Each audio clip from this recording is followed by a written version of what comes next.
அன்னை மாகாளியின் வடிவமாக, பராசக்தியின் வடிவமாக, மகா சரஸ்வதியின் வடிவமாக இருந்து எம்மை ஈன்று இன்னமுதூட்டி இமய முதல் ஈழம் வரை பறந்து விரிந்து கிடக்கின்ற என்னுயிர் தாய்நாடாம் பாரத மணித்திருநாட்டிற்கென் முதல் வணக்கத்தை காணிக்கையாக்குகிறேன்.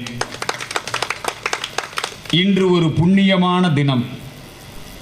ஆடி மாதம் பௌர்ணமி, வியாச பூர்ணிமா என்று சொல்லுவார்கள். குரு பூஜை நிகழ்வு. நம்முடைய சனாதன இந்து தர்மம் மாதா பிதா குரு தெய்வம். தாய்க்கு முக்கியத்துவம் முதலிடம். தாய் சமயம் நம்முடைய சமயம். தந்தைக்கு முக்கியத்துவம், அதற்கு பிறகு குருவுக்கு முக்கியத்துவம். இந்த சுவாமி மலை முருகப்பெருமான் சிவபெருமானின் சேயோன், சிவபெருமானின் குழந்தை.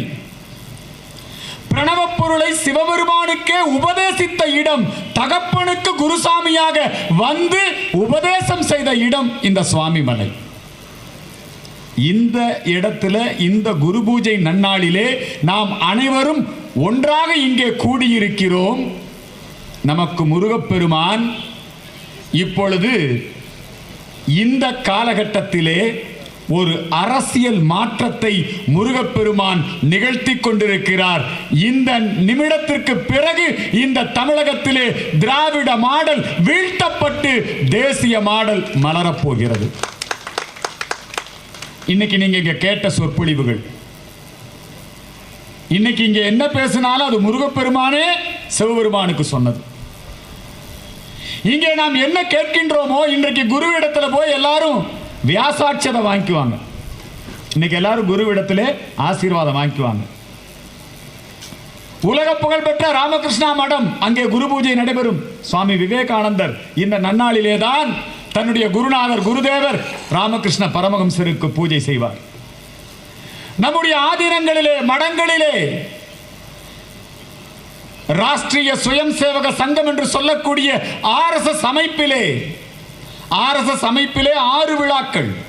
அதிலே ஒரு விழா குரு பூஜை விழா, ரக்ஷாபந்தன் விழா, விஜயதசமி விழா, சங்கராந்தி விழா.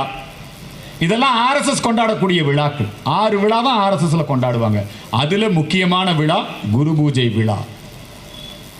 எல்லாமே இந்த ஆடி மாதத்துல தான் நடக்கும். ஆடி மாதம் என்று சொன்னாலே அது பீடை மாதம் அல்ல, பீடுடைய மாதம். ஆடி மாதத்திலே அம்மன் கோயில்களிலே ஆடி வெள்ளி, ஆடி அமாவாசை, ஆடி பௌர்ணமி எந்த அளவுக்கு மிகவும் முக்கியத்துவமும் புனிதமும் வாய்ந்ததோ அதே மாதிரி தான் ஆடி மாசம் அமாவாசை தர்ப்பணம் கொடுப்பது, நீத்தார்கடன் செலுத்துவது. இந்த ஆடி மாதத்திலே பல்வேறு விதமான சிறப்புகள். அந்த சிறப்பான ஒரு நன்னாளிலே முருக பக்தர்களின் சூரசம்ஹார மாநாடு என்கிற பெயரிலே இன்றைக்கு நாம் இங்கே இந்த நிகழ்ச்சியை நடத்தி கொண்டிருக்கிறோம். காலையிலே நம்முடைய இந்து சமயத்திற்கு எப்பவுமே பிரச்சாரம் இருந்ததில்லை. எல்லா இடத்துலையும் நீங்க பார்த்தீங்கன்னா எல்லா மதத்துக்கும் பிரச்சாரம் இருக்கும். விளம்பரம் பண்ணுவான், இயேசு வருகிறார், பாவிகளே மனம் திரும்புங்கள், பிரச்சாரம் பண்ணுவாங்க, விளம்பரம் பண்ணுவாங்க. எல்லாரும் தொழுகைக்கு வாங்க, இஸ்லாத்துல பிரச்சாரம் பண்ணுவாங்க, விளம்பரம் பண்ணுவாங்க. ஆனா பிரச்சாரமும் விளம்பரமும் இல்லாமல் தானாக நம்முடைய மக்களை நெறிப்படுத்துவதற்காக உருவாக்கப்பட்டதுதான் நம்முடைய சனாதன இந்து தர்மம். பிரச்சாரம் இல்லை, விளம்பரம் இல்லை. யாரையும் மதமாறி வாங்கன்னு நம்ம போய் எங்கேயும் யாரையும் மதமாற்றுறது இல்லை. நம்முடைய நாட்டிலே மதமாற்றங்கள் நடந்திருக்கிறது. நம்முடைய நாட்டிலே எத்தனையோ படையெடுப்புகள். புத்த மதம் இந்த நாட்டிலே உருவானது. அசோக சக்கரவர்த்தி தன்னை ஒரு புத்த மதத்திற்கு மாற்றிக்கொண்டு தன்னுடைய குடும்பத்தை, தன்னுடைய அரசாங்கத்தை புத்த மத அரசாங்கம் என்று டிக்ளேர் பண்ணி உலகம் முழுக்க புத்த மதத்தை பரப்புறதுக்கு புத்த சங்கத்தை சார்ந்த பௌத்த பிக்குகளை அனுப்பினார். புத்த மதத்தை உலகம் முழுக்க பரப்பினார். அதெல்லாம் பரப்பிய மதம். ஆனால் நம்முடைய சனாதன இந்து தர்மம் என்பது எந்த காலத்திலையும் போய் பரப்புதல், விளம்பரப்படுத்துதல், யாரையும் மதமாற்றுதல். இயேசு அழைக்கிறார்னா இப்ப நம்ம கிட்ட போய் யாராவது ஒருத்தர் சிவபெருமான் உங்களை அழைக்கிறாருன்னா என்ன நினைப்பான்?